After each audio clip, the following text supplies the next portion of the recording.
Saudara, Anda menyaksikan Kompas Bisnis bersama saya Putri Oktaviani. Sudah 4 kali Saudara Bank Indonesia memotong bunga acuan alias BI Rate dari awal tahun 2025. Rapat Dewan Gubernur Bank Indonesia 20 Agustus menggunting bunga acuan sebesar 25 basis point. Sejak awal tahun secara keseluruhan BI Rate turun 1 persen poin. BI Rate Juli merupakan rekor terendah sejak RDG November 2022. Ada sinyal menarik yang dilempar Bank Indonesia. Ke depan, Bank Sentral akan terus mencermati ruang penurunan suku bunga untuk mendorong pertumbuhan ekonomi yang lebih tinggi sejalan dengan rendahnya perakiraan inflasi dengan tetap mempertahankan stabilitas nilai tukar rupiah. Perlu dicatat Saudara, suku bunga acuan Bank Indonesia turun saat ekonomi justru sedang meroket ke 5,12%.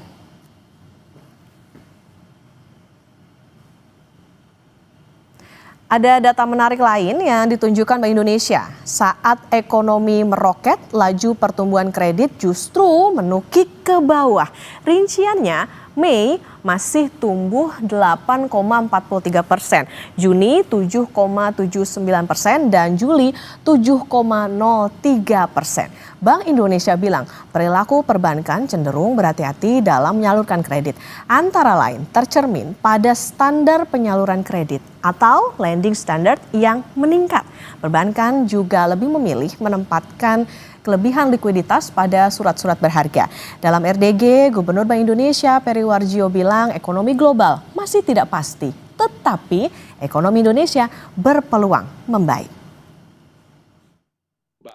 Secara keseluruhan, trennya pertumbuhan ekonomi global akan menurun, inflasinya akan kecenderungan menurun, arah kebijakan moneter akan akomodatif, tapi tentu saja dalam jangka pendek karena ketidakpastian, kebijakan revisi tarif itu masih dinamis, masih akan terus bergerak. Inilah yang membawa suatu ketidakpastian pasar keuangan global jangka pendek. Dua, mengenai pertumbuhan ekonomi terkini pasca data PDB kuartal 2 2025. Tadi kami sampaikan hasil pembahasan kami di rapat Dewan Gubernur di semester 2 ini pertumbuhan ekonomi Indonesia itu akan membaik. Satu, karena memang kinerja ekspor yang masih akan terus membaik ke berbagai negara dengan tentu saja dampak resiko tarif yang lebih rendah dari perkiraan. Sehingga kinerja ekspor masih menjadi penopang pertumbuhan ekonomi dunia. Indonesia, mohon maaf. Nah, Saudara, wajarkah atau lazimkah BI Rate turun saat ekonomi melesat? Lazimkah penyaluran kredit melambat saat ekonomi melesat? Kompas Bisnis akan tanya ke Joshua Pardede, Kepala Ekonom Bank Permata. Selamat pagi, Mas Joshua. Selamat pagi, Okta. Mas Joshua, ini kan dikatakan ekonominya melesat, tapi kenapa sih bunganya turun? Bukankah penurunan bunga itu selalu identik dengan pro-growth dilakukan saat ekonomi sulit gerak ataupun sebagai rem, justru ketika lajunya sangat cepat hingga bunga turun nih untuk mencegah supaya ekonominya nggak overheat gitu? Ya, yang pertama adalah melesat itu adalah relatif ya. Jadi kalau kita bicara apakah pertumbuhan ekonomi 5,12% itu apakah benar-benar dirasakan oleh masyarakat kalangan menengah ke bawah, masyarakat berpenghasilan rendah, pertama. Lalu juga kalau kita bicara forward looking ke depannya, kita bicara kebijakan suku bunga kebijakan Bank Indonesia ini adalah forward looking, kebijakan yang forward looking. Artinya Bank Indonesia juga tentunya melihat bagaimana potensi kondisi ekonomi ke depannya, khususnya di semester kedua, yang dimana tadi sudah kami sudah disampaikan juga bahwa kondisi semester 2 memang penuh tantangan, khususnya apalagi dengan implementasi kebijakan tarif PRAM yang sudah mulai berlaku di awal Agustus, sehingga kami justru melihatnya adalah kinerja ekspor justru akan mengalami perlambatan di kuartal ketiga ini. Dan ditambah lagi juga dengan beberapa indikasi lainnya, seperti misalkan kalau kita melihat di kuartal kedua dengan adanya banyaknya libur nasional, kita terdoronglah spending. Nah, di kuartal dan semester kedua ini memang kurang lebih tidak banyak libur ya, sehingga itu diperkirakan makanya kondisi spending masyarakat pun juga mungkin akan sedikit terhambat, sehingga memang diperlukanlah intervensi kebijakan dalam hal ini stimulus dalam hal kebijakan moneter, yakni wujudnya adalah penurunan suku bunga untuk dapat bisa menstimulasi pertumbuhan ekonomi di semester kedua. Yang diharapkan ini pun juga dikombinasikan ya dengan akselerasi dari belanja pemerintah, yang dimana ini baru mulai kelihatan ya di bulan Juni tahun ini, baru saja mulai di akhir kuartal kedua, yang harapannya ini jangan lagi terjadi di kedepannya, agar penurunan suku bunga dari Bank Indonesia ini bisa lebih efektif lagi, bisa mendorong pertumbuhan aktivitas ekonomi untuk seluruh lapisan masyarakat, sehingga ekonomi kita akan bisa lebih sustain lagi ke depannya. Oke, berarti tadi ada bagaimana faktor eksternal, tadi soal bagaimana tarif Trump, kemudian juga salah satunya kalau dari internalnya adalah soal bagaimana spending dari masyarakat. Ini artinya apa? Ada indikasi Mas Joshua concern dari BI ini soal daya beli, ada concern pada inflasi inti yang terus rendah?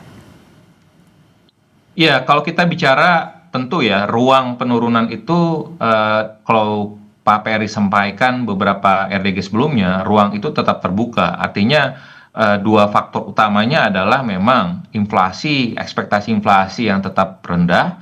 Yang kedua adalah memang stabilitas rupiah yang terkendali. Nah, terkendalinya ekspektasi inflasi ini, pertama adalah kita membacanya juga inflasi dari sisi mana, dari sisi permintaan kah atau dari sisi supply. Kalau kita bicara sisi sisi permintaan, memang ada indikasi memang kondisi permintaan perekonomian pun juga mengalami pelemahan ya. Oleh sebab itu, maka latar belakang di mana mengapa inflasi ini inti, yakni yang mengindikasikan tadi permintaan dari perekonomian ini masih lemah, yakni kalau bahasa teknisnya disampaikan output gap, yaitu masih negatif.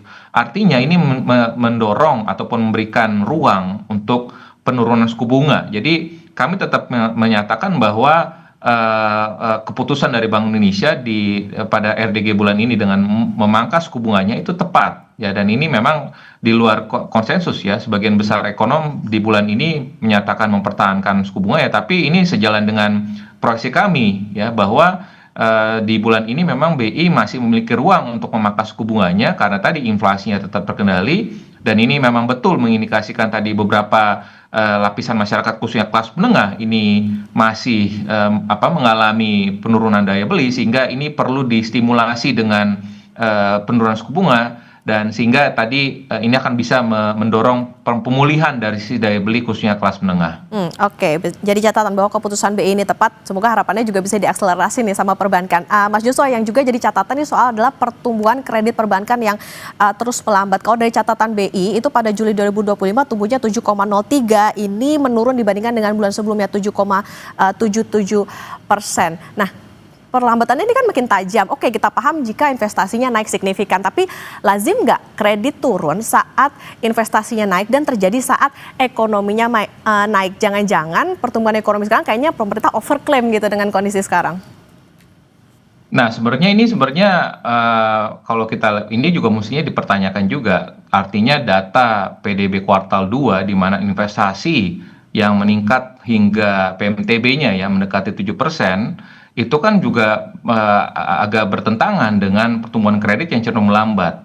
Namun kalau kita telusuri lebih dalam lagi, mengapa pertumbuhan kredit ini melambat, investasi ini ternyata cukup banyak dipengaruhi ataupun disupport ya oleh dana internal, artinya retain earning ya, artinya mungkin keuntungan sebelumnya ditahan gitu ya, artinya jadi sektor usaha ataupun dunia usaha tidak menggunakan kredit perbankan untuk melakukan ekspansi ataupun investasi, sehingga tadi pertumbuhan kreditnya pun juga mengalami pelemahan. Itu dalam kasus kredit modal kerja ataupun kredit investasi. Lalu terkait dengan kredit konsumsi, tentunya tadi masih berkaitan dengan kelas menengah ataupun secara konsumsi secara umum ya, di mana tadi misalkan untuk beberapa konsumen kecenderungannya saat ini masih menunda misalkan untuk pembelian perumahan ataupun pembelian mobil ya. Saat ini justru terjadi tren behaviornya down trading, artinya yang misalkan masyarakat sebelumnya beli mobil baru, saat ini justru malah kecenderungannya beli mobil bekas ya. Itu terindikasi juga misalkan pembiayaan multi finance di mobil-mobil bekas itu meningkat sangat signifikan sekali. Artinya nyata sekali bahwa permintaan kredit baik itu konsumsi dan juga seluruh modal kerja dan juga investasi ini cenderung mengalami pelemahan karena tadi investasinya disupport oleh dana internal karena mungkin beberapa sektor misalkan pertambangan dan juga perkebunan CPO masih mendapatkan windfall komoditas sehingga dana cash-nya masih berlebih sehingga tidak membutuhkan lagi belum membutuhkan pembiayaan dari perbankan. Dan tadi di sisi lainnya ada konsumsinya masyarakat pun juga menunda belanja sehingga permintaan kredit konsumsi pun juga tertahan seperti itu. Oke, ini yang perlu dijelaskan oleh pemerintah. Soalnya kalau misalnya lihat kondisinya nih kayaknya masyarakat juga lagi ngerem nih buat ngambil kredit. Mas Joshua, teknis tapi sebenarnya ini menarik juga. Sebagai penegasan, Bank Indonesia kan bilang juga nih, perilaku perbankan itu cenderung hati-hati dalam menyalurkan kredit. Antara lain tercermin pada standar penyaluran kredit atau lending standard yang meningkat. Sebenarnya apa ini perbankan kita nih melihat ada faktor resiko nggak ke depan?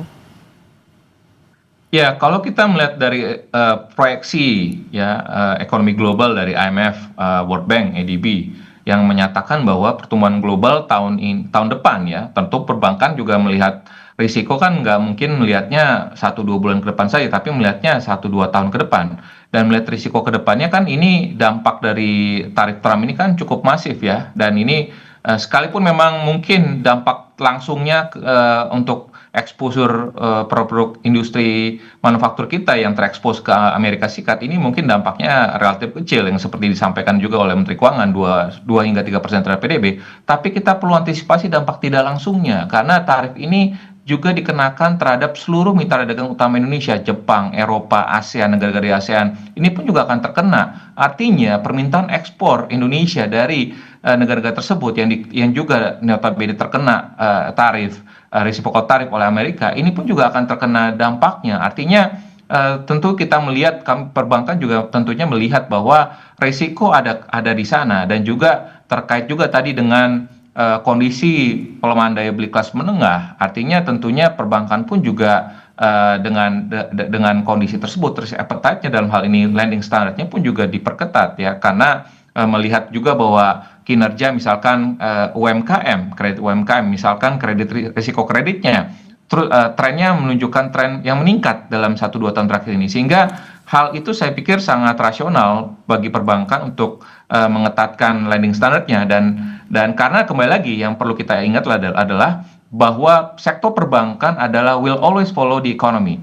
Ketika ekonominya melambat ya tentunya perbankan akan cenderung mengerem. Pada saat ekonominya menunjukkan pertumbuhan dengan sendirinya saya pikir perbankan pun juga akan terus mendorong intermediasi perbankannya, fungsi intermediasinya kepada sektor real. Jadi ini bukan berarti perbankan menahan, tapi tentunya karena tadi ada faktor risiko di depannya sehingga ya perbankan cenderung memperketat lending standar kreditnya. Oke, berarti ini menjadi sebuah langkah preventif. Tentunya tadi soal bagaimana akrobatnya Presiden Trump dan juga bagaimana dampaknya ke asumsi nilai tukar rupiah. Nanti kita lanjutkan kembali Mas Joshua dan saudara tetap bersama kami di Kompas Bisnis. Mas Joshua, tadi kalau dikatakan misalnya nih perbankan kayaknya agak bisa dikatakan ya hati-hati lah gitu jadi preventif karena ngelihat kondisi saat ini. Nah, jadi kapan kira-kira perbankan ini menurunkan bunga kredit mereka kalaupun belum apa dan siapa penghalangnya? Ya, kalau kita bicara kapan tentu transmisi ke suku bunga ini akan terus bekerja ataupun berlanjut ya dan ini tentunya akan dan ada prosesnya ya kalau kita bicara pada saat suku bunga acuan BI let's say diturunkan itu ada waktu 1 bulan setidaknya ya pada saat perbankan menyesuaikan suku bunga deposito karena ada waktu kewajiban perbankan pun juga menginformasikannya kepada nasabah ya jika ada mau menurunkan suku bunga deposito. Nah setelah suku bunga deposito ini turun tentunya ada waktu lagi jarak waktu antara sampai dengan nanti suku bunga kredit ini juga diturunkan dan ini sangat akan bervariasi dari masing-masing perbankan bagaimana kondisi dari risiko kreditnya atau NPL-nya dari perbankan tersebut ataupun dari sisi kondisi likuiditasnya yang tidak bisa dipukul rata karena ada bank-bank yang mungkin likuiditasnya cenderung ample sehingga mungkin penyesuaian suku bunganya bisa relatif lebih cepat. Namun juga ada bank-bank yang relatif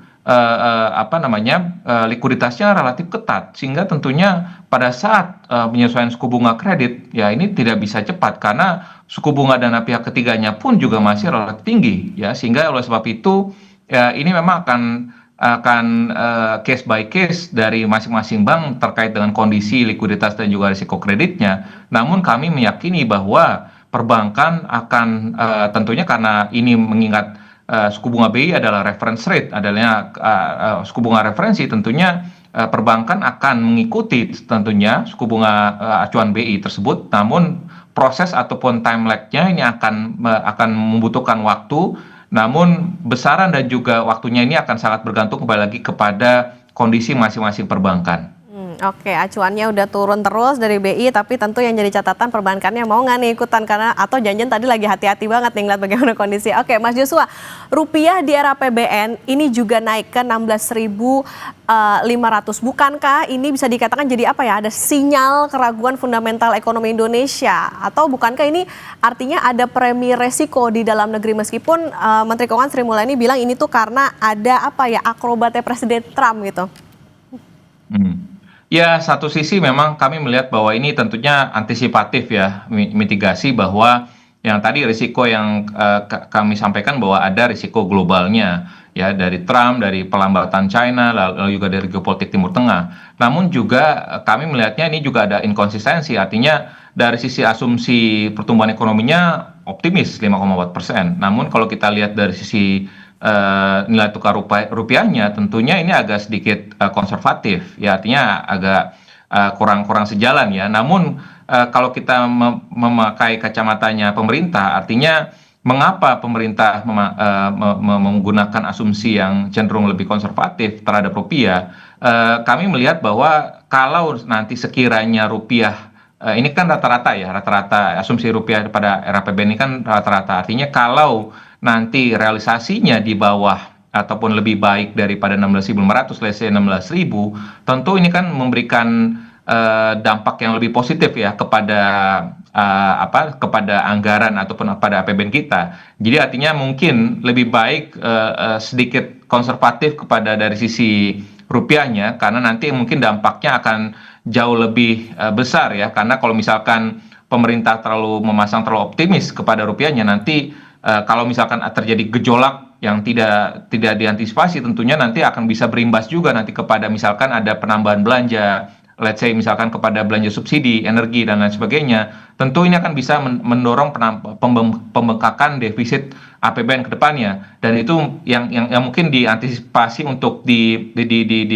dimitigasi oleh pemerintah. Jadi saya pikir itu menjadi salah satu dasar mengapa pemerintah memasang asumsi 16.500 pada era APBN 2026 mendatang. Oke, meskipun tetap ada nada optimistik begitu ya dengan 16.500, tapi harapannya bisa kurang dari 16.500. Nah, ini jadi catat lagi bahwa tadi kalau kembali lagi bagaimana BI udah menurunkan BI rate, tapi harapannya juga diikuti perbankan, meskipun juga Bang tadi hitung-hitungan gimana preventifnya dengan adanya faktor-faktor dari eksternal tadi, supaya tentunya bisa kerek ekonomi nih Mas, dan juga kondisinya bisa dikatakan kalau ekonominya lagi oke, ya kondisinya benar-benar oke, agar nggak jadi pertanyaan buat investor maupun juga publik. Terima kasih Kepala Ekonom Bank Permata Mas Joshua Pardede sudah bersama di Kompas Bisnis. Sehat selalu.